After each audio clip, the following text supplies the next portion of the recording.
മദ്യനയ കേസിൽ ഡൽഹി മുഖ്യമന്ത്രി അരവിന്ദ് കെജ്രിവാളിന് ജാമ്യം. റൌസ് അവന്യൂ കോടതിയാണ് ജാമ്യം അനുവദിച്ചത്. വിവരങ്ങളുമായി രുചീഷ് രവീന്ദ്രനാണ് നമുക്കൊപ്പം ചേരുന്നത്.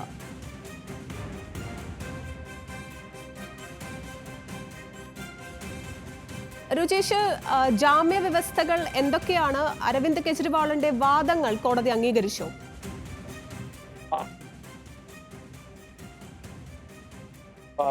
ജാമ്യത്തിൽ ഇറങ്ങുന്നത് എന്തായാലും മദ്യനയ കേസിൽ എ.പി.ക്ക് പ്രത്യേകിച്ച് അരവിന്ദ് കെജ്രിവാളിന് വലിയ ഒരു ആശ്വാസം തന്നെയാണ്. ഈ നിലവിൽ ഇപ്പോൾ അവധിക്കാല ബെഞ്ചിൽ ജഡ്ജ് ന്യായ് ബിന്ദുവാണ് വിധി പറഞ്ഞിരിക്കുന്നത്. എന്തായാലും വലിയ ആശ്വാസം തന്നെയാണ് നിലവിൽ ഉള്ള ഈ വിധി. കാരണം കഴിഞ്ഞ 3 മാസമായി ഈ ലോക്സഭാ തെരഞ്ഞെടുപ്പിന്റെ പശ്ചാത്തലത്തിലൊക്കെ അരവിന്ദ് കെജ്രിവാൾ ആദ്യഘട്ടത്തിൽ ജയിലിലായിരുന്നു. പിന്നീട് തെരഞ്ഞെടുപ്പ് പ്രചാരണത്തിന് വേണ്ടി മാത്രം ഒരു ഇടക്കാല ജാമ്യം ലഭിച്ചെങ്കിൽ കൂടി അതുകൂടി 2-ാം തീയതി മാറി വീണ്ടും ജയിലിൽ പോകുന്ന ഒരു സാഹചര്യമായിരുന്നു കെജ്രിവാളിന് ഉണ്ടായിരുന്നത്.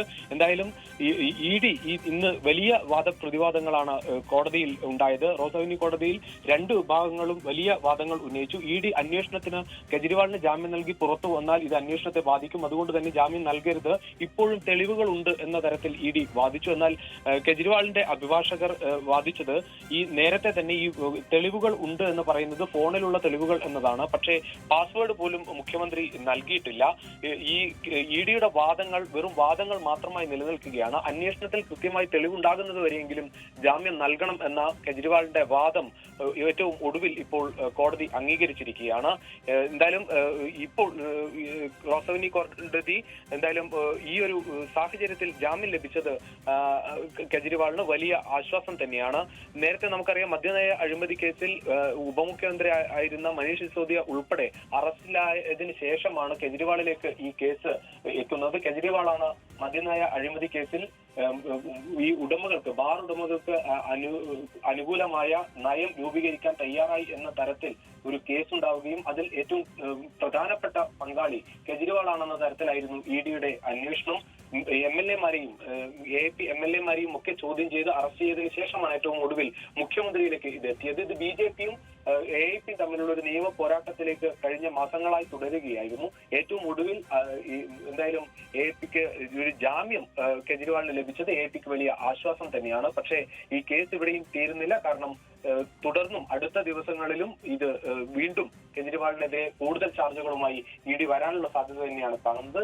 ഇ.ഡി. ഇന്നും കോടതിയിൽ ഉന്നയിച്ചത് ഈ മുഖ്യമന്ത്രി അരവിന്ദ് കെജ്രിവാളിനെതിരെ തെളിവുണ്ട്, ആ തെളിവിന്റെ പശ്ചാത്തലത്തിൽ ജാമ്യം നൽകരുതെന്ന ശക്തമായ വാദം ഉന്നയിച്ചെങ്കിലും കെജ്രിവാളിനൊപ്പം ഇന്ന് കോടതി നിൽക്കുകയായിരുന്നു. കെജ്രിവാളിന് എന്തായാലും 1 ലക്ഷം രൂപ കെട്ടിവെച്ചുള്ള ജാമ്യം അനുവദിച്ചിട്ടുണ്ട്. രുചീഷ്, മറ്റൊരു പ്രസക്തമായ കാര്യം, കെജ്രിവാൾ ഇപ്പോൾ ജയിൽ മോചിതനാകുമ്പോൾ പ്രതിപക്ഷ നിരക്ക് അത് കൂടുതൽ കരുത്താകുമെന്ന് തന്നെ നമുക്ക് പ്രതീക്ഷിക്കാം, അല്ലേ? കെജ്രിവാൾ ജയിലിലുള്ളത് എ.പി.യുടെ തെരഞ്ഞെടുപ്പ് പ്രചാരണത്തെ ആകെ ബാധിച്ചിരുന്നു. അവർക്ക് പഞ്ചാബിൽ അവർ ഏറെ പ്രതീക്ഷിച്ച പഞ്ചാബിൽ കാര്യമായി സീറ്റുകൾ നേടാനായില്ല. ഡൽഹിയിൽ ഭരിക്കുന്ന ഡൽഹിയിൽ 7 സീറ്റും വീണ്ടും ബി.ജെ.പി. ജയിക്കുന്ന സാഹചര്യമുണ്ടായി. പ്രചാരണത്തിൽ കാര്യമായി കെജ്രിവാളിന് ഇടപെടാൻ പറ്റിയില്ല. പ്രധാനമായും എൻ.ഡി.എക്കെതിരെ ഇന്ത്യ മുന്നണിയുടെ ഒരു മുഖമായി മാറേണ്ട നേതാവ് അത്തരത്തിൽ ഇന്ത്യ മുഴുവൻ സഞ്ചരിച്ച് പ്രചാരണ പ്രവർത്തനത്തിൽ പങ്കെടുക്കേണ്ട ഒരു സമയത്താണ് അദ്ദേഹം ജയിലിൽ കഴിയേണ്ട ഒരു സാഹചര്യം ഉണ്ടായത്. അത് കൃത്യമായി ഉപയോഗിക്കാൻ പോലും ഈ ജയിലിലായ ഒരു സാഹചര്യം ഉപയോഗിക്കാൻ പോലും പ്രതിപക്ഷ സഖ്യത്തിനും സാധിച്ചില്ല. അതുകൊണ്ട് തന്നെ കെജ്രിവാൾ തിരിച്ചു വരുന്നത് തീർച്ചയായും എ.ഐ.പിക്കും ഇന്ത്യ സഖ്യത്തിനുമൊക്കെ തീർച്ചയായും ഒരു പ്രതീക്ഷ നൽകുന്നതാണ്. കൂടുതൽ നിയമ പോരാട്ടങ്ങളിലേക്ക്, കൂടുതൽ പ്രതിഷേധങ്ങളിലേക്കൊക്കെ എ.ഐ.പിയും മുന്നോട്ട് പോകും. പല തരത്തിൽ കെജ്രിവാളിനെ അതോടൊപ്പം പ്രതിപക്ഷ സഖ്യത്തെയൊക്കെ ഇ.ഡി. കേസുമായി ബന്ധപ്പെട്ട് കുടുക്കാനുള്ള ഒരു ശ്രമം ഭരണപക്ഷത്തു നിന്ന് ഉണ്ടാകുന്നു എന്ന ആരോപണമായിരുന്നു ഇന്ത്യ സഖ്യ നേതാക്കളെല്ലാം ഉന്നയിച്ചത്. അത്തരത്തിൽ പല കേസുകളിൽ ഒന്നാണ് കെജ്രിവാളിനെതിരെ വന്നിരിക്കുന്ന ഈ മദ്യനയ കേസ്. എന്തായാലും തുടർന്ന് എല്ലാ സഖ്യകക്ഷികളും തന്നെ ഈ അടുത്ത പാർലമെന്റ് സമ്മേളനം ശക്തമാകുന്ന സാഹചര്യത്തിലൊക്കെ ഈ വിഷയങ്ങൾ കൂടുതൽ ഉന്നയിച്ചുകൊണ്ട് പാർലമെന്റിലും ശക്തമായി ഇടപെടേണ്ടതുണ്ട്. അതുകൊണ്ട് കെജ്രിവാൾ പുറത്തേക്ക് വരുന്നത് എന്തായാലും പ്രതിപക്ഷ സഖ്യത്തിനും കരുത്താകും. രജീഷ്, മറ്റൊരു കാര്യം, ഇ.ഡി. എന്തൊക്കെ തടസ്സവാദങ്ങളാണ് കോടതിയിൽ ഉന്നയിച്ചത് ഈ ഒരു ജാമ്യാപേക്ഷയ്ക്കെതിരെയായിട്ട്? കേസിന്റെ തുടക്കം മുതൽ നമുക്കറിയാം ഈ കെജ്രിവാൾ ആണ് AAPയുടെ കൺവീനറും അതോടൊപ്പം ദില്ലി മുഖ്യമന്ത്രിയും. രണ്ട് സംസ്ഥാനങ്ങളിൽ ഉൾപ്പെടെ AAP ഭരിക്കുമ്പോൾ അത് AAPയുടെ എല്ലാ നീക്കങ്ങളിലും കൃത്യമായ നിലപാടെടുക്കുന്നത് കെജ്രിവാളാണ്. അതുകൊണ്ട് തന്നെ മദ്യനയം പോലുള്ള ഒരു കാര്യം തീരുമാനിക്കുന്നത് കെജ്രിവാൾ അറിയാതെയല്ല തീരുമാനിച്ചത്.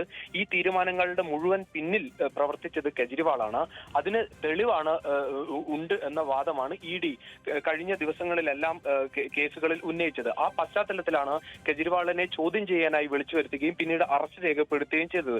ആദ്യഘട്ടത്തിൽ ഇത് കോടതി അംഗീകരിക്കുകയും ചെയ്തു. കെജ്രിവാളിനെ ജയിലിലേക്ക് ജുഡീഷ്യൽ കസ്റ്റഡിയിലേക്ക് വിടുകയും ചെയ്തു.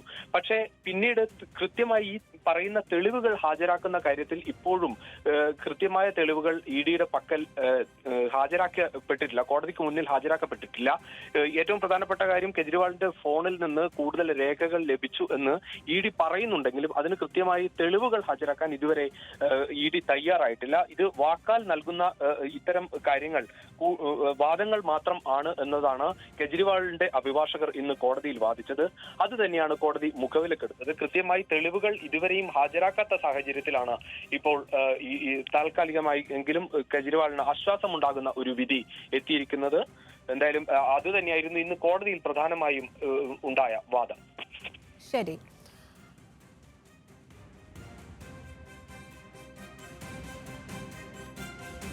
മദ്യനയ കേസിൽ ഡൽഹി മുഖ്യമന്ത്രി അരവിന്ദ് കെജ്രിവാളിന് കോടതി ജാമ്യം അനുവദിച്ചിരിക്കുന്നു. റൌസ് അവന്യൂ കോടതിയാണ് ജാമ്യം അനുവദിച്ചത്. വിവരങ്ങളുമായി നമുക്കൊപ്പം ഉണ്ടായിരുന്നത് രുചീഷ് രവീന്ദ്രൻ ആയിരുന്നു.